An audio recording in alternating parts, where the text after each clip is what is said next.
ముఖ్యమంత్రిగా ప్రవేశపెట్టిన తీర్మానంపై మన మినిస్టర్ గారు నారాయణ గారు మాట్లాడతారు. అధ్యక్ష, రాష్ట్రం ఎలా విడిపోయిందో అందరికీ తెలిసిందే.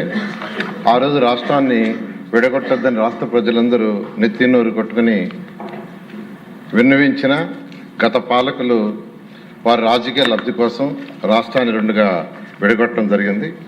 అయితే కంబైన్డ్ స్టేట్లో ఉన్న రాజధాని హైదరాబాదు, తెలంగాణ ఉండటం వల్ల అది తెలంగాణలోకి ఉండిపోయింది. అయితే మన రాష్ట్రానికి రాజధాని అంటూ లేదు. అయితే రీఆర్గనైజేషన్ యాక్ట్ 2014లో 10 సంవత్సరాల వరకు హైదరాబాద్ని రాజధానిగా ఉంచుకోవచ్చని పెట్టడం జరిగింది. అయితే గౌరవనీయ ముఖ్యమంత్రి గారు ప్రజల దగ్గరుండి పరిపాలన చేయాలనే ఉద్దేశంతో వెంటనే రాజధాని కట్టాలనే ఉద్దేశంతో ప్రతిపాదించి నిర్ణయించడం జరిగింది. అయితే రాజధాని ఎక్కడనే దానికి శివరామకృష్ణ కమిటీని కేంద్ర ప్రభుత్వం ఆ రోజు టెక్నికల్ కమిటీని పెడితే వాళ్ళు ఈ రాష్ట్రంలో ఉన్న అన్ని జిల్లాలని పోయి అందరి అభిప్రాయాలు తీసుకొని వాళ్ళు రిపోర్ట్ ఇవ్వడం జరిగింది.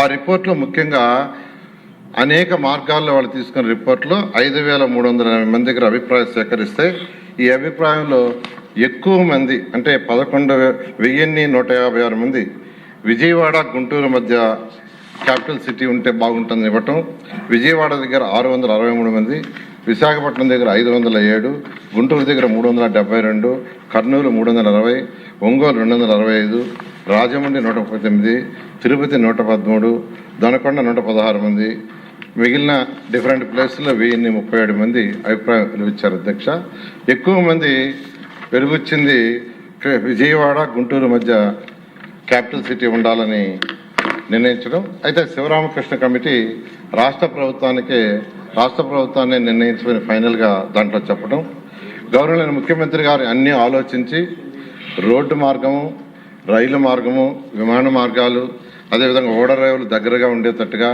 అదేవిధంగా ఉత్తరాంధ్రలో చివరి జిల్లా అయిన శ్రీకాకుళంకి, అదేవిధంగా రాయలసీమలో చివరి జిల్లా అయిన అనంతపురంకి సమదూరంలో ఉండేటట్టుగా గుంటూరు, కృష్ణ ఈ 2 జిల్లాల మధ్య అమరావతి రాజధానిని నిర్ణయిస్తామని సెప్టెంబర్ 4, 2014న అసెంబ్లీలో ప్రకటన చేయడం జరిగింది. అధ్యక్ష, అయితే ఇక్కడ గవర్నమెంట్ ల్యాండ్ లేదు. అయితే ల్యాండ్ పుల్లింగ్లో తీసుకోవాలని గౌరవనీయ ముఖ్యమంత్రి గారు నిర్ణయించడం జరిగింది. అయితే ప్రతిపక్షంలో ఉన్న వైఎస్ఆర్సీపీ నాయకులు ఇక్కడ క్యాపిటల్ సిటీ రాకూడదని వారు 250 కార్లు వేసుకుని ఈ యొక్క క్యాపిటల్ సిటీ ఏదైతే అనుకున్నామో అక్కడ రైతులందరినీ కలిసి రైతులందరినీ రెచ్చగొట్టడం జరిగింది. అయితే ఏ ఒక్క రైతు కూడా వాళ్ళ చెప్పిన మాట ఇలా అందరూ తిరస్కరించడం జరిగింది. అదేవిధంగా పొలాలను తగలబెట్టారు ఇక్కడ భయభ్రాంతులు చేయటానికి. అదేవిధంగా వరద ముప్పు వస్తుంది, ఇక్కడ రాజధాని కడితే అది మునిగిపోతుందన్నారు. అదేవిధంగా భూకంపాలు వస్తాయన్నారు. ఇక్కడ ఎక్కువ భూకంపాలు వస్తాయని అది కూడా కౌన్సిల్లో కూడా డిస్కస్ చేశారు, వాళ్ళే క్వశ్చన్ వేసి. అదేవిధంగా ఈ యొక్క ల్యాండ్ నిర్మాణానికి పనికిరాదని చెప్పటం, ఇలా అనేక దుష్ప్రచారాలు చేయటం జరిగింది. అధ్యక్ష, అయితే ముఖ్యమంత్రి గారి పిలుపుతో 2015 జనవరి 1 ల్యాండ్ పుల్లింగ్ నోటిఫికేషన్ ఇస్తే కేవలం 58 రోజుల్లో ఒక్క లిటిగేషన్ లేకుండా ఫిబ్రవరి 28వ తేదీకి 34,400 ఎకరాలను 29,966 మంది రైతు సోదరులు ఒక్క లిటిగేషన్ లేకుండా ఇవ్వటం జరిగింది. అధ్యక్ష, ఇది కేవలం ముఖ్యమంత్రి గారి మీద ఉన్న నమ్మకంతో ఇచ్చారు.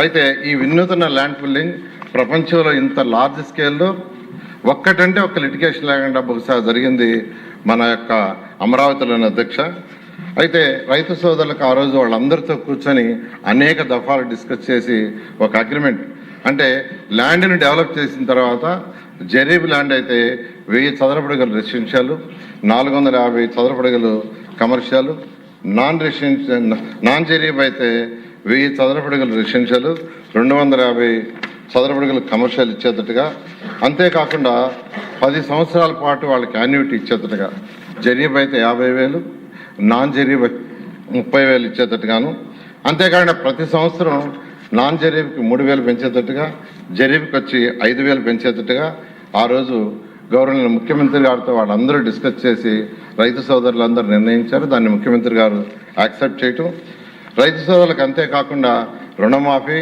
రైతు కూలీలు ఎవరైతే ఉండారో, అంటే ఈ భూములు ల్యాండ్ పూలింగ్ తీసుకోవటం వల్ల రైతు కూలీలకి ఉపాధి పోతుందనే ఉద్దేశంతో రైతు కూలీలకు పెన్షను, అదే కాకుండా స్కిల్ డెవలప్మెంట్ చేసి వాళ్ళకు ఉద్యోగాలు వచ్చే విధంగా చేయటం, ఉచిత విద్య, ఉచిత వైద్యం, అన్నా క్యాంటీన్ సదుపాయాలు కల్పించడానికి అంగీకరించి అవన్నీ చేయటం జరిగింది అధ్యక్ష. అయితే ల్యాండ్ పూలింగ్ అయిన తర్వాత, అంటే వైసీపీ నాయకులు ఎన్ని ఇబ్బందులు పెట్టినా, ఎన్ని దుష్ప్రచారం చేసినా, ల్యాండ్ చేతికి వచ్చిన తర్వాత ప్రపంచంలో ఉన్న టాప్ 5 సిటీస్లో ఒక సిటీగా అమరావతిని కట్టాలని గౌరవనీయ ముఖ్యమంత్రి గారు సింగపూర్ ప్రభుత్వం ఈ యొక్క లేఅవుట్స్ డిజైన్ చేయడంలో చాలా ఎక్స్పర్ట్స్. వారిని గౌరవనీయ ముఖ్యమంత్రి గారు సంప్రదించడం, వారు వెంటనే ఒక ఎంఓయూ మనతో కుదుర్చుకొని వాళ్ళు ప్లాన్ చేసి ఇవ్వడానికి నిర్ణయించారు. వాళ్ళు 3 రకాల ప్లాన్లు ఇచ్చారు అధ్యక్ష. ఒకటి capital region concept master plan, reason మొత్తానికి కాన్సెప్టు. అదేవిధంగా క్యాపిటల్ సిటీ మాస్టర్ ప్లాన్, సిటీకి 217 చదరపు కిలోమీటర్లకి మాస్టర్ ప్లాను. అదేవిధంగా సీడ్ క్యాపిటల్ మాస్టర్ ప్లాన్, ఈ 3 ప్లాన్లు ఇచ్చారు అధ్యక్ష. ఈ ప్లాన్లలో కూడా గౌరవ ముఖ్యమంత్రి గారి యొక్క సలహా మేరకు 9 నగరాలని, ఒకటి government complex, justice city, finance city, knowledge city, electronic city, health city, sports city, అదేవిధంగా మీడియా సిటీ, టూరిజం సిటీని అన్ని 9 నగరాలకు యాక్చువల్గా దాన్ని డిజైన్ చేయడం జరిగింది అధ్యక్ష. అదేవిధంగా 30% ఏరియాని గ్రీన్ అండ్ బ్లూగా, ఈ 217 చదరపు కిలోమీటర్లో 30% ఏరియాని గ్రీన్ అండ్ బ్లూగా పెట్టారు.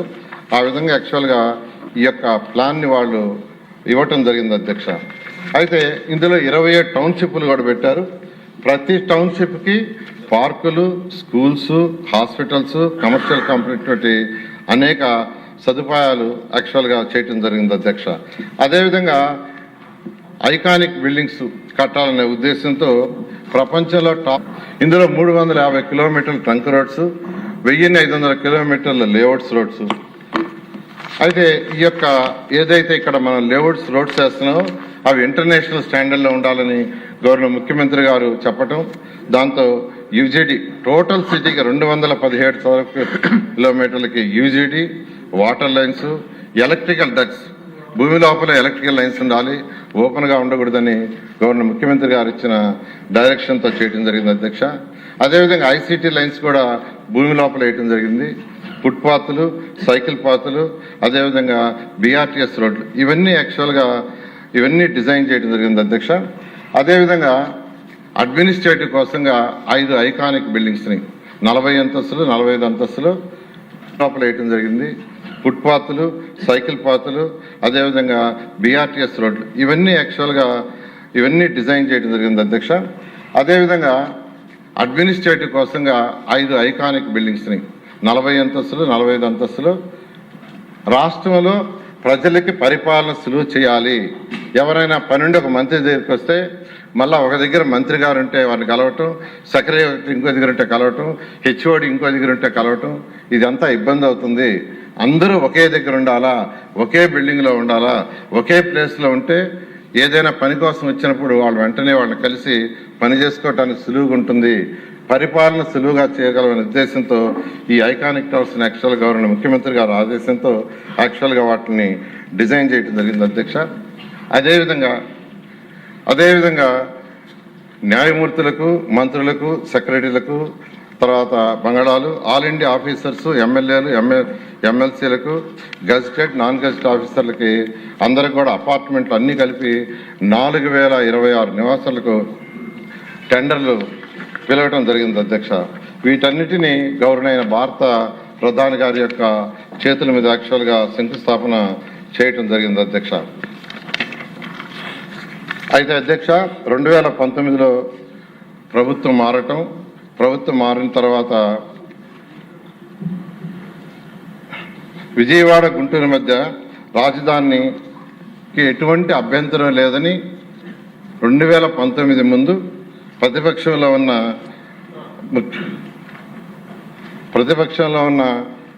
ఆ రోజు ప్రతిపక్షంలో ఉన్న 2019కి 14-19లో ఉన్న జగన్మోహన్ రెడ్డి గారు అసెంబ్లీ సాక్షిగా అమరావతిని ఇక్కడే అని ఒప్పుకుంటామని, రాజధాని ఇక్కడే అని 30,000 ఎకరాలు కావాలని చెప్పిన గత ముఖ్యమంత్రి ప్రభుత్వం మారంగానే మాట మార్చేసి బోస్టన్ మరియు జిఎన్ రావు కమిటీలు వేసి రాజధాని విధానాన్ని 3 రాజధాని విధానాన్ని పైకి తీసుకొచ్చి 3 ముక్కల ఆటను మొదలుపెట్టాడు అధ్యక్ష. అత్యంత దుర్మార్గంగా ఏపీసీఆర్డీ చట్టాన్ని రిపేల్ చేశారు, ప్రజావేదికను కూల్చేశారు, రైతులను పెట్టరాని ఇబ్బందులు పెట్టారు, మహిళలను చూడకుండా లాఠీ నిర్మాణాలు చేయకుండా అడ్డుపడ్డారు. పైగా మాట మార్చి సీఎం ఎక్కడ కూర్చుంటే అక్కడే రాజధాని పగల్బాలు పలికారు. ఈ విధంగా రోజుకొక్కొక్క మాట చెప్తూ ప్రజల్ని భయభ్రాంతులు చేసి అమరావతి రాజధాని మొత్తాన్ని నిర్మాణం చేశారు అధ్యక్ష. అయితే అధ్యక్ష, ఎన్డీఏ ప్రభుత్వం వచ్చే ముందు గౌరవనీయ ముఖ్యమంత్రి గారు చాలా క్లియర్గా ప్రభుత్వం రాగానే రాజధానిని అమరావతిలో నిర్మిస్తానని చెప్పటం, అయితే 2024లో ప్రభుత్వం రాగానే గౌరవనీయ ముఖ్యమంత్రి గారు వెంటనే రాజధాని నిర్మాణించని ఆదేశించడం జరిగింది అధ్యక్ష. అయితే గత ప్రభుత్వం చేసిన అనేక అవకతవకలు, దుర్మార్గాల వల్ల 2014-19లో వెంటనే రాజధాని కట్టడానికి అనేక సమస్యలు ఎదురైంది అధ్యక్ష. అదేంటంటే 2014-19లో ఏ కాంట్రాక్టర్లు అయితే ఇక్కడ కన్స్ట్రక్షన్స్ స్టార్ట్ చేసి మొదలుపెట్టారో వాళ్ళకి డబ్బులు ఇవ్వలేదు అధ్యక్ష. వాళ్ళు కాంట్రాక్ట్ని క్యాన్సిల్ చేసి మా బ్యాంకు ఏదైతే గ్యారంటీలు ఇచ్చామో వాటిని వెనక్కిస్తే మేము వేరే వర్క్ చేసుకుంటామంటే అవి కూడా ఇవ్వలేదు అధ్యక్ష. వాళ్ళది ఏదైతే ఇక్కడ మెటీరియల్ ఉందో అవి తీసుకుపోతామన్నా తీసుకుపోలేదు అధ్యక్ష. ఎంత మెటీరియల్గా దొంగతనం జరిగినా చూసి చూడనట్టు వదిలేస్తూ ఇలా అనేక ఇబ్బందులు చేస్తే వాళ్ళందరూ ఈ ప్రభుత్వం వచ్చిన తర్వాత మా సమస్యలను ఫస్ట్ మీరు డిస్కస్ చేసి మాకు ఇబ్బందులు చేసి మీరు మళ్ళా టెండర్లు పిలవమంటే కమిటీలు వేసి, టెక్నికల్ కమిటీలు వేసి వాళ్ళ సమస్యలన్నింటినీ అనేక దఫాలు డిస్కస్ చేసి మళ్ళీ ఎవరు కూడా కోర్టులకు వాటికి పోకుండా అథారిటీలో పెట్టి మళ్ళీ క్యాబినెట్లో పెట్టి సొల్యూషన్ చేసి అధ్యక్ష, అది అయిన తర్వాత మళ్ళీ యాక్చువల్గా టెండర్లకి ముందుకు పోవడం జరిగింది అధ్యక్ష. అయితే టెండర్లకు ముందుకు పోయే ముందు ఏదైతే అంతకుముందు చేసిన వర్క్స్ వాటి స్టాండర్డ్ కరెక్ట్గా ఉందా లేదా అనే దానికోసం ఐఐటి చెన్నై, ఐఐటి హైదరాబాద్ వాళ్ళకి ఇచ్చి వాటి నాణ్యతని పరిశీలించి రిపోర్ట్ ఇవ్వమంటే వాళ్ళు కొంత టైం తీసుకొని వాటి నాణ్యతని పరిశీలించి పాజిటివ్గానే రిపోర్ట్ ఇచ్చారు. అయితే వర్క్లు స్టార్ట్ చేస్తుంటే మళ్ళా జగన్మోహన్ రెడ్డి గారు మళ్ళా విష ప్రచారం మొదలుపెట్టారు అధ్యక్ష. అంటే అసలు రివర్ బెడ్కి రివర్ బేసిన్కి తేడా తెలియకుండా, రివర్ బెడ్ అంటే ఏంది, రివర్ బేసిన్ అంటే తెలియకుండా కడుతున్నారు, సుప్రీంకోర్టు కలగజేసుకోవాలని స్టేట్మెంట్ ఇచ్చారంటే అదంతా ప్రజలని భయభ్రాంతులు చేసి మళ్ళా ఇక్కడ రాజధాని రాకూడదు, ఏదో విధంగా కోర్టులో లిటిగేషన్ పడాలి, ఈ రాజధాని ఆగిపోవాలనే ఒక దుష్ప్రచారంతో మొదలుపెట్టారు అధ్యక్ష. అంతేకాకుండా సీఎం ఎక్కడుంటే అక్కడే రాజధాని మళ్ళా ఆ భాషను తీసుకొచ్చారు. అంటే ఢిల్లీలో ఉంటే ఢిల్లీలో, బెంగళూరులో ఉంటే బెంగళూరులో, ఇలా అంటే ప్రజలని రకరకాలుగా భయభ్రాంతులు చేయాలా, ఇక్కడ రాజధాని రాకుండా చేయాలనే ఉద్దేశంతో చేయడం జరిగింది అధ్యక్ష. కానీ రైతులు, ఏ రైతులైతే ల్యాండ్ పుల్లింగ్కి ల్యాండ్ ఇచ్చారో ఆ రైతులు గౌరవనీయ ముఖ్యమంత్రి గారిని కలిసి, సార్ దీనికి ఒక శాశ్వత పరిష్కారం చేయండి, రోజుకు ఒక్కొక్క స్టేట్మెంట్ ఇస్తున్నారు, అందువల్ల చట్టంలోనే ఏదైతే 2014 చట్టంలోనే సవరణ చేయించి ఇది శాశ్వత రాజధాని ఉండేటట్టుగా చేయమని గౌరవనీయ ముఖ్యమంత్రి గారు రైతు సోదరులందరూ కలిసి మాట్లాడటం, సీఎం గారు కేంద్రంతో, ప్రైమ్ మినిస్టర్లతో మాట్లాడి ఇన్ ప్రిన్సిపల్ యాక్చువల్గా వాళ్ళు యాక్సెప్ట్ చేశారని తెలిసింది.